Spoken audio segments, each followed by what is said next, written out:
welcome to the Cake Adjacent Podcast, a once-a-week update on all things food, family, community, gardening, whatever. We call it SideCar. If it has to do with rituals around food and holidays, making food or taking it places, or remembering what we were eating during important times in our lives, we'll talk about it here. I am your host and bestie, Jen Coleslaw, coming to you from the soulless but currently sunny suburbs of Northern Virginia. Hello, friends. I have a gigantic announcement, a huge thing to tell you. Are you ready? Are you sitting down? Okay, here it is. One of the farmers market vendors said that they might have strawberries and asparagus next week. Can you believe it? They must be from a greenhouse, but that's still kind of exciting and a little scary, frankly. I think the earliest I've seen asparagus and strawberries is maybe the beginning of April. I mean, my apple and peach and apricot blossoms aren't even out yet. Isn't it funny that this time last week I was talking about snow and today it is daffodils and strawberries? And allergies, by the way. So if my voice is a little hoarse, it's from allergies. In other news, I figured out mostly how to create a new feed for SideCar. So that will be happening over the next few weeks. I'll send out a super special micro podcast to announce it, but you should be able to find it on all your streaming services once it is re-uploaded as the SideCar podcast with Jen Coleslaw. And the 2 Chocolate Cakes feed, which is this one, will just have 2 Chocolate Cakes episodes on it. Fingers crossed that I can get it done without losing anything. In other good news, the Ted Lasso trailer was out last week, and that fills me with 100 million gallons of joy, if joy is measured in liquid gallons. If you're not on the Ted Lasso train, I recommend you get on it. And if you get hooked on English Premier League football, then you can watch the Welcome to Wrexham show, which I think is on FX, which is a real docuseries about actors Ryan Reynolds and Rob McElhenney, who buy one of the oldest and currently one of the worst football clubs in Wales and try to bring both the club and the town back to its former glory. It's a really lovely little docuseries. So that's the good news. The rest of the news is less good. It was a difficult week last week. I went to a funeral on Friday, a real funeral, the first one since pre-pandemic times. It was difficult for a number of reasons, the least of which I couldn't find anything to wear that fit. I haven't had to dress up for 3 years, and I certainly haven't had to wear a dark suit in longer than that. And everything is too big and ill-fitted, and so I guess it's a good thing that I just started pulling everything out of my closet that is not my size anymore so I can donate it all. I still have stuff with tags on it from 4 or 5 years ago, and I am not sure what the point of hanging it in my closet is, what with it being the wrong size and way too dressy, so hopefully some other person, maybe someone applying for an important job, will get my collection of suits and career dresses that I clearly don't wear anymore. I think while I'm at it, I'm going to pull out most of my sweaters and coats and put them in the donate bin too, because it's just not cold enough here anymore. Anyway, the funeral was for someone at Ben's work, someone who was a bright, shining ray of light and joy and whose cancer was just too much, but she never stopped fighting and she never complained, and her service was standing room only, which is really a testament to the kind of friend and family member she was. She'll be missed by a great many people. It was strange and a little uncomfortable being in a church with that many people, and when I say it was a packed house, I mean it. The entire nave, vestibule, and entry were full. But my discomfort was replaced with sorrowful bit of comfort when I saw that Julie lived well and loved well and even died as well as a person could, surrounded and held in love and light by her family. Would that we all got that wish for ourselves and our people. The blessing by the Reverend at the end of the service has stayed with me for 5 days now. Life is short, and we haven't much time to gladden the hearts of those who walk this way with us. So let us make haste to love and be swift to be kind. Amen. In food news this week, I have 2 news stories to share with you, both out of the Switzerland area, and both stories featuring my favorite things, chocolate and cheese. The first story is about Toblerone, which is that yellow triangular box, and it's also a triangular shaped bar of chocolate that has little bits of honey nougat in it. Growing up, a Toblerone bar was kind of the height of extravagance, and anyone that was passing through an airport would bring one home. So Toblerone was created in the Swiss city of Bern in 1908 by Theodor Tobler, and it had a very distinctive shape, which was triangular, which was reportedly inspired by his homeland of Switzerland and the Matterhorn in particular. But in July, some of the manufacturing of Toblerone is moving to Slovakia, and because of that, Switzerland will no longer allow Toblerone to use that logo, that little drawing of the Matterhorn on their labels. So I get one of those Toblerone bars now with the Matterhorn on it as a collector's item. It looks like there are lots of lovely mountains in Slovakia, though, so they can pick one of them for their new label. And in other news, this past week, the Fourth U.S. Circuit Court of Appeals in Richmond, Virginia, which is here-ish, concluded that Gruyere is a common label for cheese sold in the United States and cannot be restricted to cheese from a specific region, and thus the term Gruyere can be used for cheeses produced outside of the Gruyere region of Switzerland. And it upheld an earlier ruling by the U.S. Patent and Trademark Office. Clearly, it's a victory for dairy groups in the U.S., but cheesemakers in Switzerland and France are not happy about it.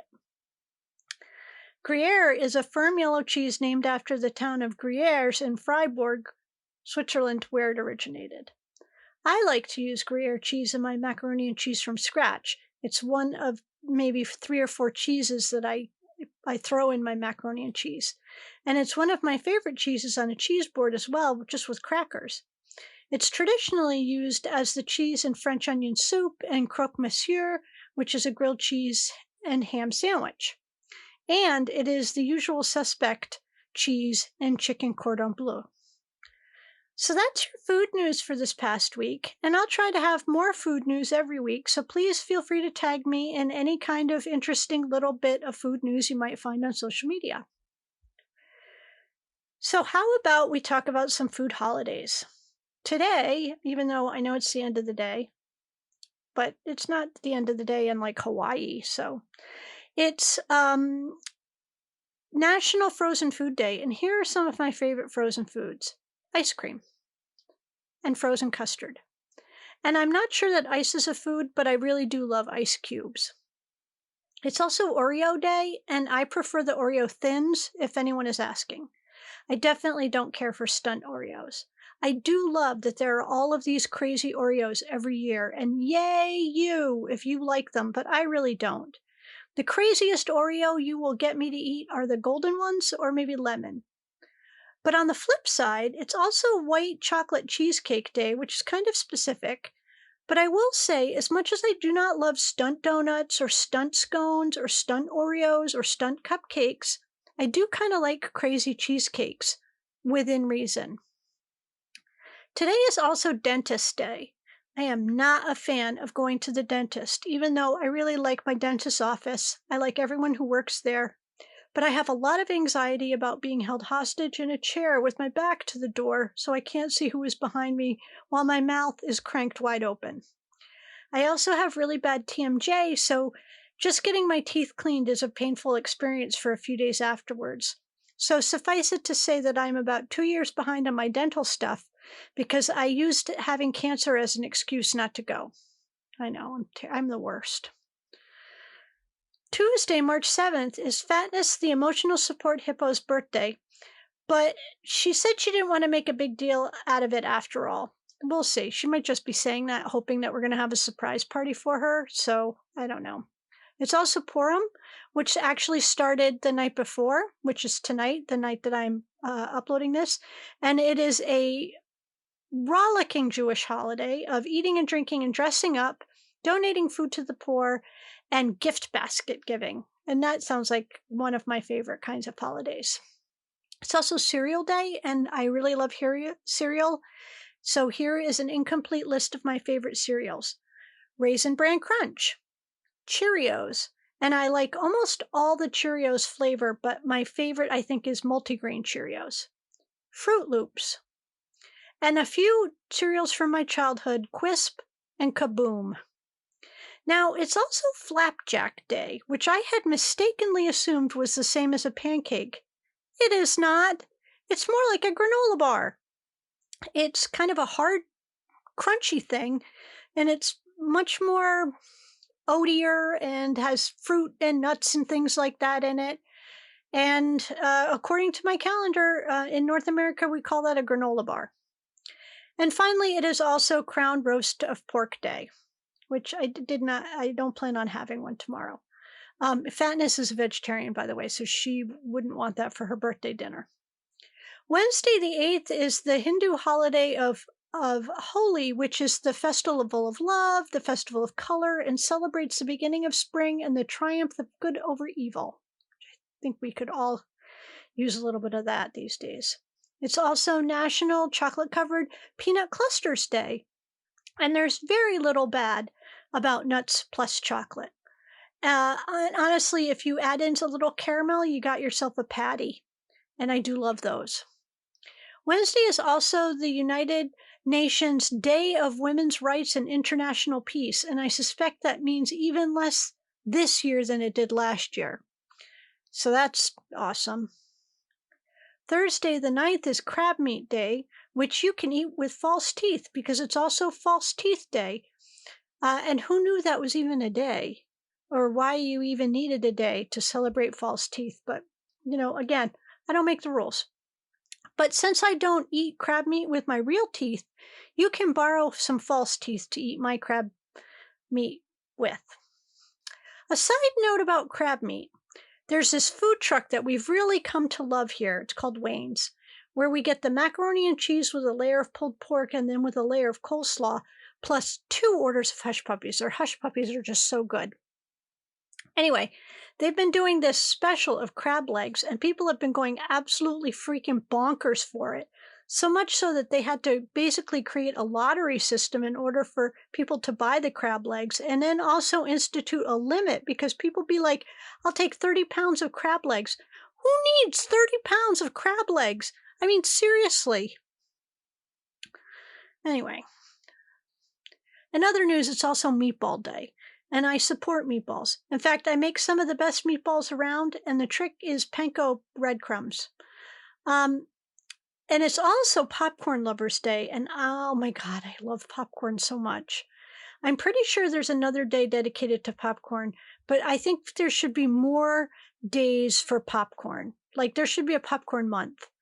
And if you were not listening a couple weeks ago when I told you about the fantastic popcorn that Kathy sent me from Garrett's in Chicago, it is really the best popcorn. The can she sent was the Chicago mix, which is the cheese popcorn and caramel popcorn. And it was so good. It was like in thirds in the can. So there was one mix of cheese and caramel, and then there was just some caramel and just some cheese. Oh, it was sublime. I also bought myself a can of the limited edition strawberry and chocolate popcorn. That was really good, but I think I like the cheese popcorn and the caramel corn better. Anyway, if you also, like myself, love plain old popcorn, I recommend getting the Hullis popcorn from popcorn places out in Indiana and Nebraska, where they grow most of the world's popcorn. And I pop my corn in a whirly pop. I don't use like an air popper. I use an old-fashioned whirly pop popcorn, and I use grapeseed oil, and it makes great popcorn. The key is to keep your popcorn in the refrigerator, though, because it's the little bit of moisture inside the kernel that makes it pop. And so if your popcorn is dry, then when it heats up, it won't pop. Anyway, Friday the 10th is Blueberry Popover Day. And I am not sure where you even can find a blueberry popover. I certainly don't see them around here, but we don't have very good bakeries around here. So if you really need to make one for yourself if you want one, but I'm going to let you sub in blueberry turnovers. And I love the ones from Pepperidge Farm that are in the freezer case. It's also pack your own lunch day. And as much as I love going out to lunch, and I really do love going out to lunch, I often don't love how much it takes out of a work day. So when I have to go to the office, I already sort of resent having to be at the office all that time. And then to have to go out to lunch too, I get nothing done on those days. So, anyway, that was a little sidebar. But when I have to go to like an all day meeting and I like to pack my own lunch in case I don't like what lunch is going to be there or in case there is no good lunch there, which is certainly a thing that happens in nonprofit. Here's what I usually pack in my lunch: a turkey and cheese sandwich, a small bag of shelled walnuts, a few cookies, a piece of fruit, usually an orange because they're quiet, they're easy to peel, they don't smell funny like bananas can be a little much. Apples are a little too crunchy. Or a container of cut up fruit, so like a little fruit salad, or like a bunch of grapes and blueberries, and maybe a few salty snacks like potato chips or corn chips. I am absolutely an overpacker for everything, including lunch. In fact, I have an all day meeting in Charlottesville at the end of the month, and I'm already thinking about what I might need to pack for lunch for that day. Saturday is oatmeal nut waffles day. Now, let me tell you, I have never seen or eaten such a thing. I'm not, I, sometimes I think some of these things are made up, honestly. And I would make up so much better ones if I were in charge. Anyway, I'm sure they're fine, but I bet they taste a lot like dog treats, which are fine too. Saturday is also Johnny Appleseed Day, which celebrates the life of John Chapman, who was born in the late 1700s outside of Boston and was known for being a bit of a weirdo in both his business and his haberdashery. But to be honest, he was clearly a good weirdo because he really did cultivate, no pun intended, a lot of apple trees for the New World. And that's in quotes because the world was not new to the indigenous people who lived there before any of us white people got there. I have mentioned my love of heirloom apples here before, and my friends Tim and Jeff in Rhode Island, who have been creating their own heirloom apple orchard, sent me this great book of apples. And I just love thumbing through it and seeing what's at the grocery store and then looking it up in my apple book and seeing like where those apples came from.